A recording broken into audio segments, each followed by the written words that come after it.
Baik, terima kasih atas waktu dan kesempatan yang telah diberikan kepada kami kelompok 3 untuk mempresentasikan hasil kerja kami mengenai materi tentang keterampilan mengadakan variasi.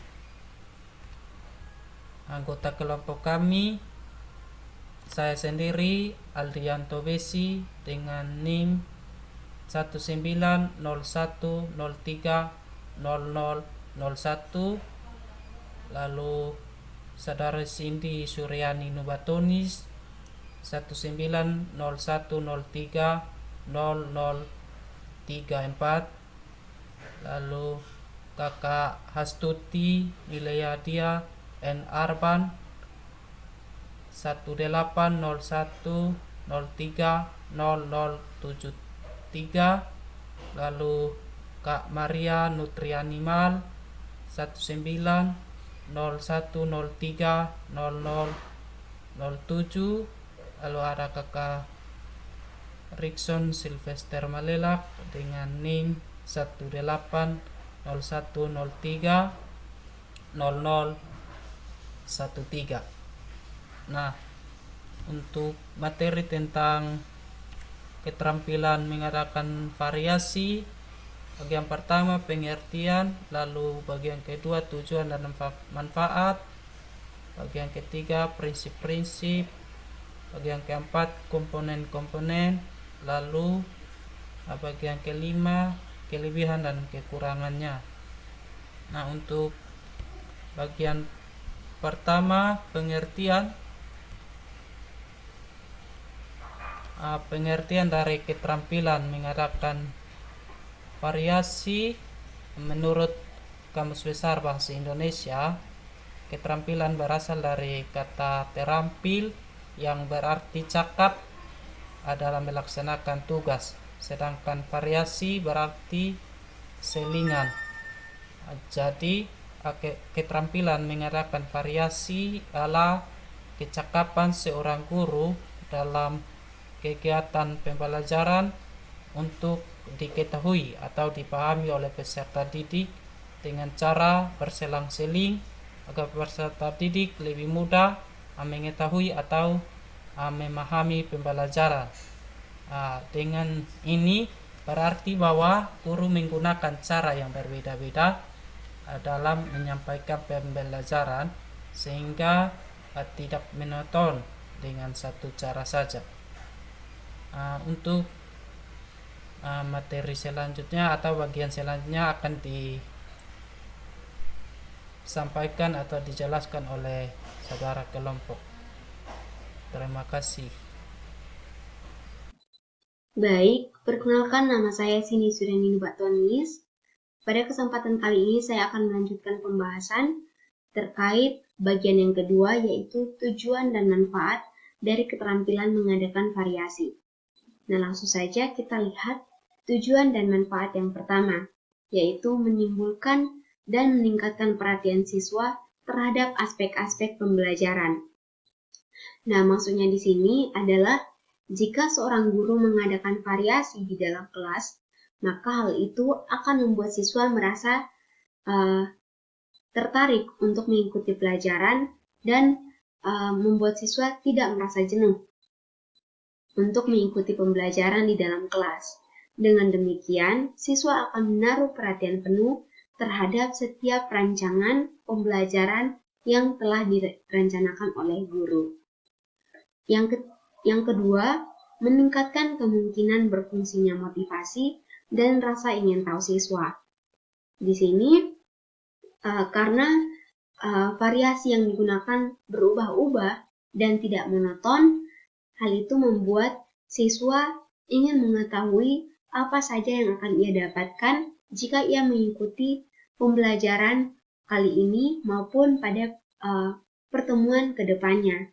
Dengan demikian, pembelajaran dapat berlangsung dengan baik dan siswa akan selalu ingin mencari tahu hal-hal baru apa saja yang akan ia dapatkan ketika mengikuti pembelajaran. Tujuan dan manfaat yang ketiga yaitu membentuk sikap positif terhadap siswa, guru, dan sekolah. Nah, Jika hubungan yang baik telah terbentuk antara siswa dan guru, maka akan terbentuk ruang belajar maupun sekolah yang nyaman sebagai tempat menimba ilmu bagi siswa maupun sebagai tempat untuk membagikan ilmu bagi guru. Dengan demikian, akan terbentuk lingkungan sekolah yang kondusif, aman dan tertib, di mana akan meminimalisir atau bahkan menghilangkan kebiasaan buruk siswa, di mana ketika pelajaran akan pergi ke kantin sehingga tidak mengikuti pelajaran dan lain sebagainya. Sehingga dengan keterampilan ini akan membentuk sikap positif antara siswa, guru, dan sekolah. Tujuan dan manfaat yang keempat yaitu memberikan kemungkinan pilihan dan fasilitas belajar individual siswa. Nah, dengan variasi yang digunakan oleh guru akan membuka peluang bagi siswa untuk mempelajari media-media atau fasilitas baru yang digunakan atau yang dirancangkan oleh guru. Dengan demikian, siswa akan tertarik untuk mempelajarinya di rumah, sehingga kemampuan atau kreativitas siswa akan bertambah. Tujuan dan manfaat yang kelima yaitu mendorong peserta didik untuk selalu terfokus dengan pelajaran. Tidak jauh berbeda dengan tujuan dan manfaat yang pertama, di mana siswa akan memberikan perhatian terhadap pelajaran yang berlangsung di kelas. Dengan demikian, hal itu akan membuat siswa memiliki kemampuan akademik yang baik atau mengembangkan kemampuan siswa untuk terus-menerus mengembangkan diri menjadi pribadi yang lebih baik dan untuk mendapatkan nilai yang lebih baik daripada sebelum-sebelumnya. Nah, masih banyak tujuan dan manfaat dari keterampilan mengadakan variasi yang tentunya sangat bermanfaat bagi siswa, guru, maupun sekolah. Dan dengan demikian, penjelasan saya terkait tujuan dan manfaat dari keterampilan mengadakan variasi. Kesempatan selanjutnya akan dijelaskan oleh teman saya terkait pokok bahasan yang ketiga. Terima kasih. Baik, perkenalkan, nama saya Hastuti Milinadia N. Arba. Pada kesempatan kali ini saya akan melanjutkan pembahasan terkait poin ketiga, yaitu prinsip-prinsip dari keterampilan mengadakan variasi. Nah, prinsip mengadakan variasi terdiri dari 3 prinsip, yaitu yang pertama, variasi hendaknya digunakan dengan maksud tertentu, relevan dengan tujuan yang hendak dicapai, sesuai dengan tingkat kemampuan siswa dan hakikat pendidikan. Nah, jadi penggunaan keterampilan variasi yang wajar dan beragam itu sangat dianjurkan. Sebaliknya, pemakaian keterampilan variasi yang berlebihan akan menimbulkan kebingungan, malahan dapat mengganggu proses belajar mengajar. Kemudian prinsip yang kedua, variasi harus digunakan secara lancar dan berkesinambungan sehingga tidak akan merusak perhatian murid dan tidak mengganggu pelajaran. Nah, prinsip yang ketiga, keterampilan mengadakan variasi harus direncanakan secara baik dan eksplisit yang dicantumkan dalam rencana pembelajaran. Nah, jadi penggunaan keterampilan variasi ini benar-benar harus berstruktur dan direncanakan. Demikian penjelasan saya terkait prinsip mengadakan variasi. Poin selanjutnya akan dijelaskan oleh teman. Baik, saya Marian Nutri Animal akan menjelaskan pada bagian yang keempat, yaitu komponen. Komponen keterampilan mengadakan variasi. Yang pertama, variasi dalam gaya mengajar guru. Itu meliputi suara guru atau voice variation. Yang kedua, memusatkan perhatian siswa atau verbal focusing. Yang ketiga, kesenyapan atau diam sebentar atau pausing. Yang keempat, kontak mata atau eye contact. Yang kelima, ekspresi roman muka atau facial expression. Yang keenam, gerakan badan dan mimik atau gestur. Dan yang ketujuh, tempat berdirinya guru di kelas. Komponen keterampilan mengadakan variasi yang kedua, yaitu variasi dalam pola interaksi dan kegiatan siswa. Yang pertama, pola guru dengan peserta didik atau komunikasi satu arah. Yang kedua, pola guru dengan peserta didik dengan guru atau pola umpan balik. Yang ketiga, pola guru dengan peserta didik dengan peserta didik dengan guru atau komunikasi multi arah.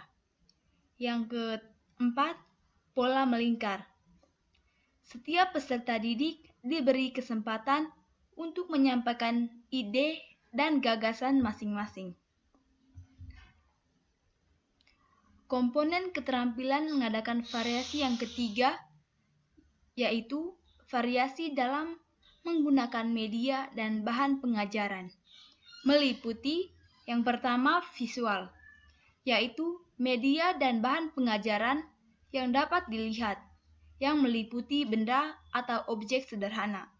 Misalnya, benda nyata, grafik, foto, buku, dan sebagainya. Yang kedua, audio, yaitu rekaman yang dapat didengar, misalnya hasil rekaman, radio, diskusi, role-playing, dan sebagainya. Yang ketiga, taktil atau motorik, yaitu media dan bahan pengajaran yang dapat diraba-raba. Misalnya, model cetakan, sebuah patung, atau praktek organ tubuh, alat mainan, dan sebagainya. Selanjutnya akan dijelaskan oleh teman anggota kelompok kami. Baik, perkenalkan nama saya Rikson Sylvester Marilak. Pada kesempatan kali ini saya akan menjelaskan pada bagian yang kelima, yaitu kelebihan dan kekurangan.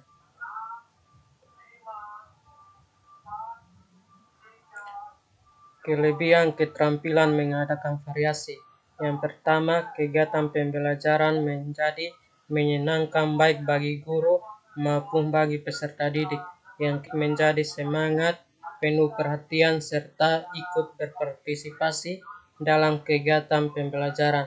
Yang ketiga, tujuan pembelajaran akan tercapai secara efektif dan efisien. Selanjutnya, kekurangan keterampilan mengadakan variasi. Yang pertama, apabila guru salah atau mengadakan variasi yang dilakukannya, maka peserta didik juga akan salah penafsirannya dari pesan yang ingin disampaikan oleh guru. Yang kedua, guru berlebih-lebihan dalam mengadakan variasi, maka pelajaran dan tujuan pembelajaran pun tidak dapat tercapai secara efektif dan efisien. Yang ketiga, tidak semua siswa dapat menerima variasi yang diberikan oleh guru, sehingga kadang siswa malah bingung dengan adanya variasi. Sekian presentasi dari kami kelompok 3. Terima kasih.